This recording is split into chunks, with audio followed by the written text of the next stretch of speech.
Hello friends, welcome to Glowing Minds. I am your accounts mentor and we are doing class 11 accountancy. हमने accountancy का theoretical portion complete कर लिया है and now we are going to start practical portion of this book. आज जो chapter हमने start करना है उसके लिए आप लिंक पर जाकर अकाउंटिंग प्रिंसिपल्स और अकाउंटिंग टर्म्स चैप्टर जरूर रिवाइज कर लें so that you can understand accounting equation properly. So let's start. Accounting equation. Accounting equation is mathematical expression of transactions. It is based on dual aspect principle. If you remember, हमने जब इसके principles किए थे तो हमने dual aspect principle किया था. And what was that principle? कि every transaction has two aspects. हर एक ट्रांजेक्शन से एटलीस्ट 2 अकाउंट्स अफेक्ट होते हैं. This is dual aspect principle. There is a debit for every credit and there is a credit for every debit. This is dual aspect principle. अब accounting equation को समझने के लिए एक छोटी सी चीज आपको बैलेंस शीट के बारे में थोड़ा सा बताना पड़ेगा.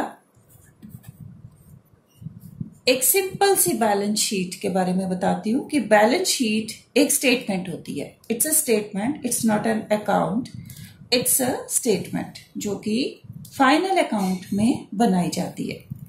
बैलेंस शीट के 2 पार्ट्स है, left side and right side. Left side में हम लिखते हैं लायबिलिटीज. ये लायबिलिटीज साइड है और ये एसेट साइड है. एसेट्स. एक लायबिलिटीज साइड है, एक एसेट साइड है. लायबिलिटीज साइड में लिखा जाता है कैपिटल यानी कि ऑनर्स इक्विटी. जो ऑनर ने अमाउंट इन्वेस्ट किया हुआ है बिजनेस में वो कैपिटल होती है. एक तो कैपिटल लिखते हैं इसमें, दूसरा लायबिलिटीज यानी कि जो कि आउटसाइड लायबिलिटीज होती हैं फर्म की वो लिखी जाती हैं. Capital and liabilities. Asset side में सारी एसेट्स लिखी जाती हैं. Long term assets, short term assets, fixed assets, current assets, tangible assets, intangible assets. Type of assets I have told you in earlier videos. All the assets are written on this side. अब इसमें main चीज ये है कि ये दोनों sides हमेशा equal होती हैं. दोनों साइड्स का टोटल हमेशा इक्वल आना चाहिए. This is accounting equation basically. तो अकाउंटिंग इक्वेशन का फर्स्ट रूल है assets equal to liabilities plus capital. Liabilities यानी कि जो आउटसाइड पे करना है, कैपिटल यानी कि जो ऑनर ने अमाउंट इन्वेस्ट किया है यानी कि ऑनर के लिए जो लायबिलिटी है कंपनी की. Assets is always equal to liabilities plus capital. ये बेसिक अकाउंटिंग इक्वेशन है, ये हमेशा इक्वल ही आनी चाहिए. दूसरा रूल हो गया इसका, सिंपल सा रूल है कि इसमें ड्यूअल आस्पेक्ट प्रिंसिपल फॉलो करते हैं. ड्यूअल आस्पेक्ट प्रिंसिपल फॉलो किया जाता है इसमें. थर्ड मेन थिंग, अब इसमें 4 चीजें आती हैं. रेवेन्यू, ध्यान से सुनिए, एक्सपेंसेस, एसेट्स, हर एक ट्रांजैक्शन में ये 4 चीजें होंगी, इनमें से कोई भी liabilities, revenue, expenses, assets and liabilities. Revenue यानी कि इनकम, कोई भी इनकम होगी बिजनेस की उसको रेवेन्यू बोलते हैं। एक्सपेंसेस या लॉसेस, एसेट्स एंड लायबिलिटीज। अब जब भी, ये थर्ड रूल है, जब भी रेवेन्यू होगा बिजनेस को, जब भी रेवेन्यू होगा उसको कैपिटल में ऐड किया जाएगा। दिस इज थर्ड रूल कि add revenue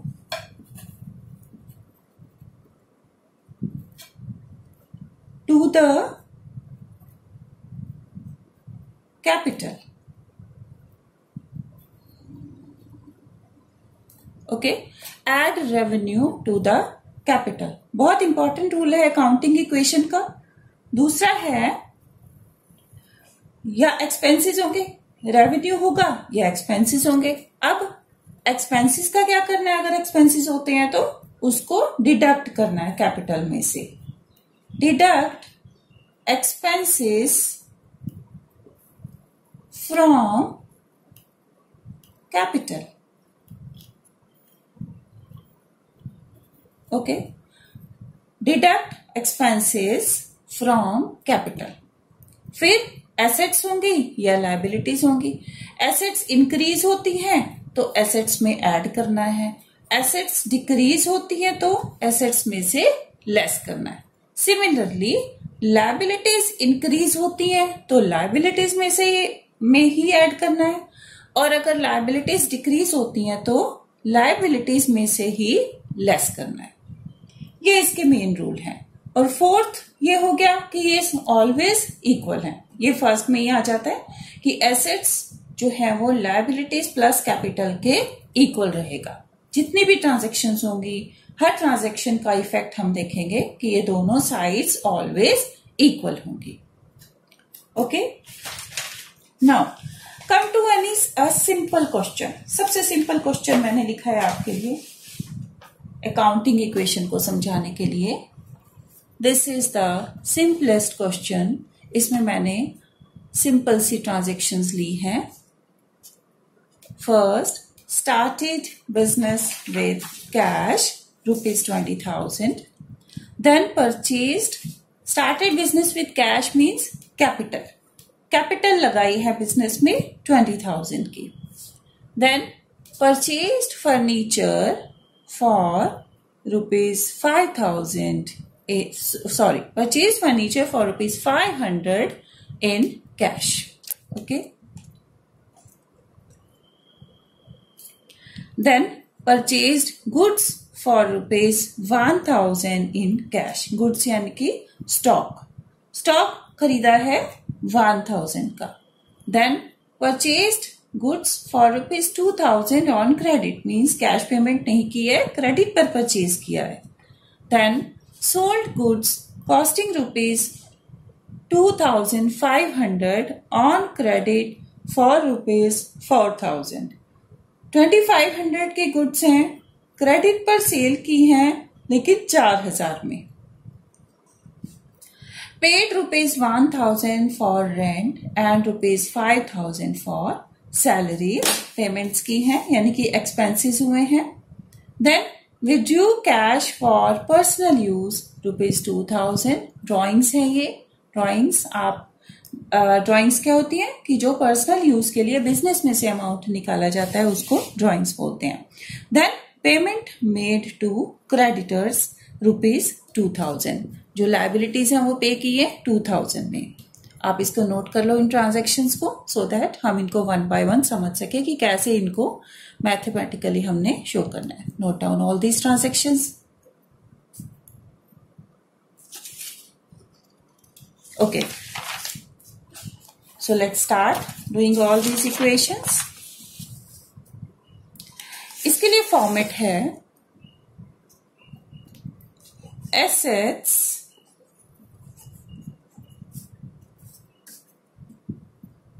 equal to liabilities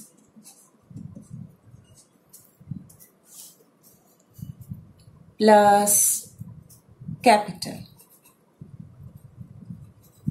assets और लायबिलिटीज के लिए थोड़ा ज्यादा स्पेस रखना है, कैपिटल के लिए ज्यादा स्पेस की जरूरत नहीं है, इतना ही रखना है। Now come to our first transaction. First transaction क्या है? Started business with cash. Business में कैश लगाया है 20,000 का। अब यानी कि बिजनेस में कैश आया है कितना? 20,000। 20,000 कैश आया है बिजनेस में, तो एसेट्स में हम लिखेंगे कैश। पहली एसेट आ गई हमारे पास कैश। ओके, उधर से कैश हमारा आया है 20,000 इक्वल टू लायबिलिटी कोई ये राइज नहीं हुई है इस ट्रांजेक्शन में। कैपिटल आई है बिजनेस में 20,000। ये हमारी फर्स्ट ट्रांजेक्शन हो गई। कैश आया है 20,000 का और कैपिटल आई है 20,000 की। ओके, नेक्स्ट दूसरी ट्रांजेक्शन क्या है? Purchased furniture for ₹500 in cash. Furniture purchase किया है 500 का। अब कैश पेमेंट की है, तो अब यहां पर एक आप फर्नीचर का भी लगाएंगे कॉलम साथ में। फर्नीचर आया है तो एक फर्नीचर का भी कॉलम आएगा यहां पे। अब 500 की पेमेंट की है तो कैश कम हुआ है 500 से। ये हमारी सेकंड ट्रांजैक्शन है। कैश में से लेस होगा 500। फर्नीचर आया है 500 का, तो फर्नीचर में लिखा जाएगा 500। इधर कोई इफेक्ट नहीं है, ना लायबिलिटी अराइज हुई है, ना कैपिटल पे कोई इफेक्ट हुआ है। तो सेकंड इक्वेशन के बाद हमारे पास बैलेंस है 19,500, फर्नीचर है 500 equal to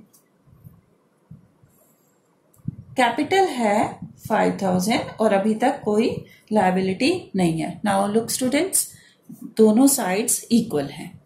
19,500 plus 500 equal to 20,000। Okay, now third transaction. अब थर्ड ट्रांजेक्शन क्या है? Purchased goods for ₹1,000 in cash. Goods purchase की हैं यानी कि स्टॉक परचेज किया है, तो यहां पर आप एक स्टॉक का भी कॉलम बनाएंगे। अब ये भी कैश परचेज किया है, तो कैश कम हुआ है 1,000 से, तो कैश में से आप 1,000 लेस कर दो। ओके, और इधर से स्टॉक में आप 1,000 ऐड कर दो। फाइन, इधर कोई इफेक्ट नहीं है, ना लायबिलिटीज पे और ना कैपिटल पे। Now balance after third transaction क्या है हमारा? कैश में से लेस हुआ है 1,000, तो इट्स 18,500। यही बचा हमारे पास। फर्नीचर है 500 का और स्टॉक है 1,000 का इक्वल टू कैपिटल है 20,000 की। Fine, now fourth transaction. Fourth transaction है purchased goods for ₹2,000 on credit. अब गुड्स तो परचेज किए हैं, स्टॉक परचेज किया है, लेकिन कैश पेमेंट नहीं की है। ओके, अब कैश पेमेंट नहीं की है तो कैश पे तो कोई इफेक्ट नहीं हुआ, फर्नीचर पे भी कोई इफेक्ट नहीं हुआ। स्टॉक पे क्या इफेक्ट हुआ? स्टॉक आया है हमारे पास 2,000 का, तो इसको स्टॉक में ऐड कर देंगे। 2,000 को स्टॉक में ऐड कर देंगे इक्वल टू, अब देखिए क्रेडिट पर गुड्स परचेज की हैं, तो हमारी एक लायबिलिटी अराइज हो गई कि हमने ये 2,000 रुपीज बाद में पे करने हैं, तो ये एक लायबिलिटी अराइज हो गई।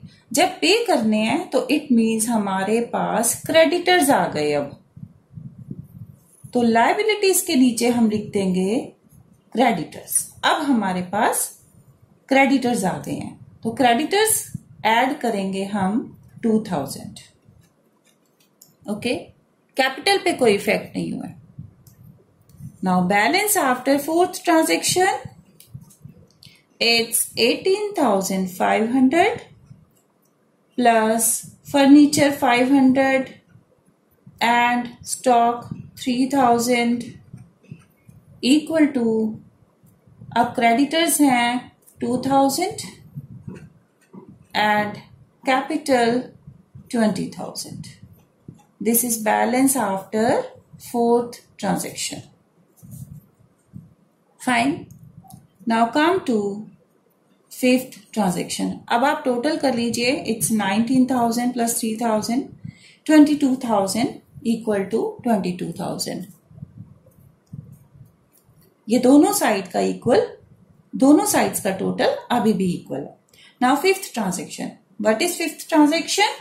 Sold goods costing rupees 2,500 on credit for rupees 4,000. अब गुड्स सेल की है, यानी कि स्टॉक सेल किया है 2,500 का, ऑन क्रेडिट, कैश भी नहीं आया हो, क्रेडिट पर सेल किया है फॉर रुपीज 4,000. कितने में सेल किया? 4,000 में. सबसे पहली बात, पहले तो 2,000 का स्टॉक सेल किया है 4,000 में, तो इस चीज को देखें पहले आप.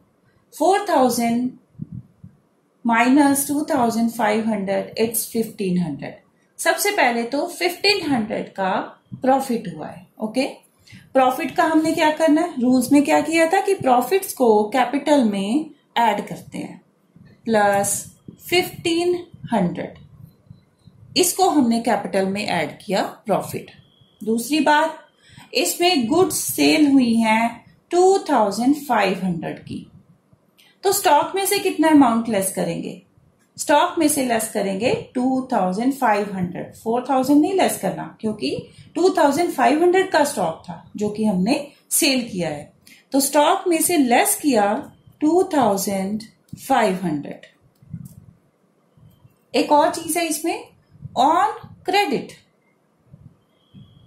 क्रेडिट पर सेल की है, यानी कि अभी कैश नहीं आया है. तो कैश नहीं आया है तो क्या आया है? हमने स्टॉक सेल किए हैं तो कुछ तो आया होगा ना.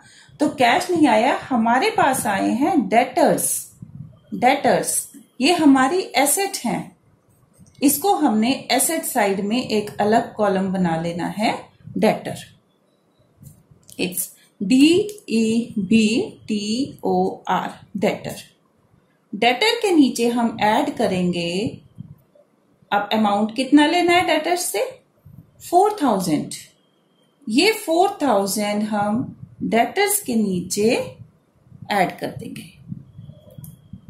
अब हम देखते हैं कितना बैलेंस बचा हमारे पास दोनों साइड्स. 18,500 का कैश है,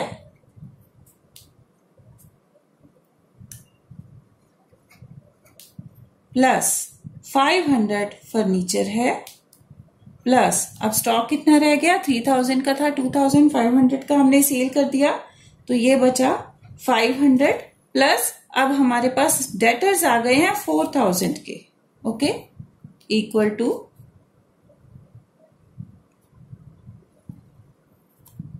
लायबिलिटीज, हमारे पास क्रेडिटर्स हैं 2,000 के, प्लस कैपिटल अब हमारी बढ़ गई है, इट इज नाउ 21,500. ये हमारा टोटल आया है कैपिटल का. नाउ सिक्स्थ ट्रांजेक्शन देखते हैं. Sixth transaction is paid ₹1,000 for rent and ₹5,000 for salaries. अब ये दोनों ही एक्सपेंसेस है और कैश पेमेंट की है. जब क्वेश्चन में कुछ नहीं लिखा होता कैश में या क्रेडिट, तो उसको कैश एज्यूम करते हैं. अब ₹1,000 पे किए हैं और ₹5,000 सैलरीज के पे किए हैं, तो टोटल पेमेंट हो गई हमारी 6,000. ओके, ये 6,000 हम कैश में से लेस करेंगे, कोई नया कॉलम नहीं बनेगा इसमें, माइनस 6,000. अब दूसरा इफेक्ट क्या है इस ट्रांजैक्शन का? रूल्स याद करो कि जो एक्सपेंसेस हैं उनका क्या करते हैं, कैपिटल में से लेस करते हैं। ओके, तो 6,000 हम कैपिटल में से लेस कर देंगे।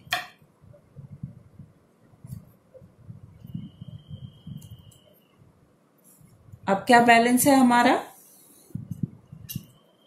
It's 12,500 cash plus 500 furniture plus 500 stock plus 4,000 debtors. ये हमारी हो गई एसेट साइड। अब लायबिलिटी साइड में क्या है बैलेंस? इक्वल टू 2,000 क्रेडिटर्स हैं हमारे माइनस 15,500 हमारी कैपिटल बची। 15,500 कैपिटल बची है। Now seventh transaction, withdrew cash for personal use ₹2,000।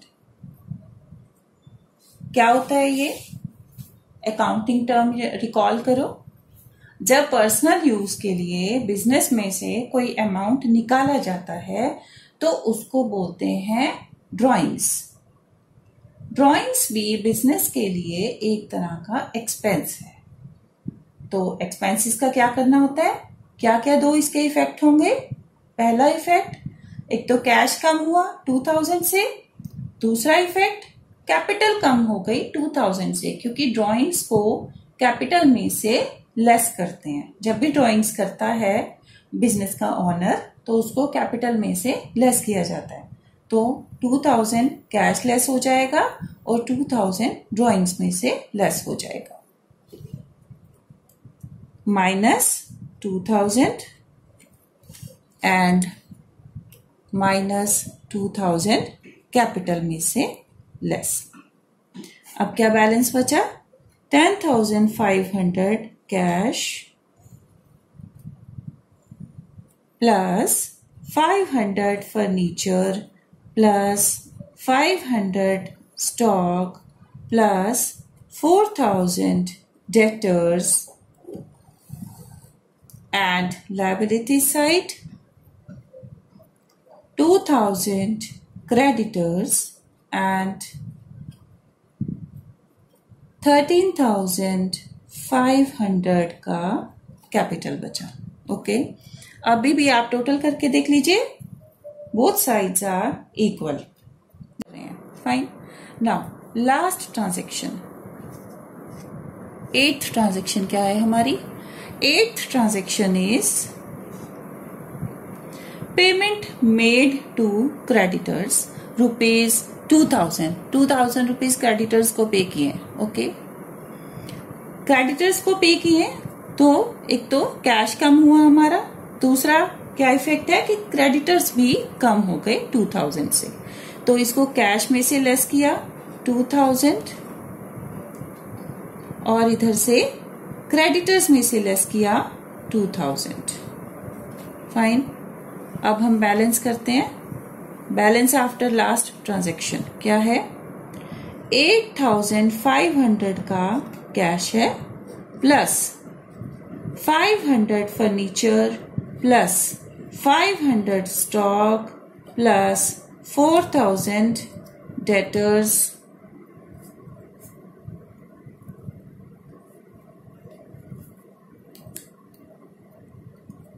Equal to इस साइड लायबिलिटी साइड क्रेडिटर्स तो नील हो गए प्लस 13,500 कैपिटल।